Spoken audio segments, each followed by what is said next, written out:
দেখো তোমরা, দিদা মটরশুঁটি ছাড়াচ্ছে আর ডোডোবাবু ঘরের পাশে বসে পড়েছে খাবে বলে। ও একটু মটরশুঁটি খেতে ভালোবাসে। আর মটরশুঁটি ছাড়াতে গিয়ে দুটো তিনটে নিচে পড়ে গেছে, তাই দিদা বললো ওইগুলো তুই খেয়ে নে। ও তা খাবে না, তবে সেগুলোই আবার যদি মুখে তুলে দিই সেইগুলো আবার খেয়ে নেবে। দেখো ওই দেখো, দিদা মুখে তুলে দিচ্ছে, কুটকুট করে খেয়ে নেবে।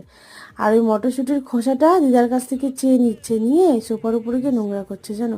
আমি বকা দিয়েছি বলে আর যায়নি, দিদার পাশে বসেই সেই খোসাটা চেবাতে শুরু করেছে। ডোডো, ওই কি হয়েছে পাপা? তুই তো গরু মানে কুকুর থেকে গরু হয়ে গেলি রে। সবজির খোসা এত ভালো লাগে? তবে কাল থেকে আর চিকেন দেবো না। এই সবজির খোসা খেয়েই দিন কাটিয়ে দিবি, ঠিক আছে? আমার কথা কে শোনে বলো?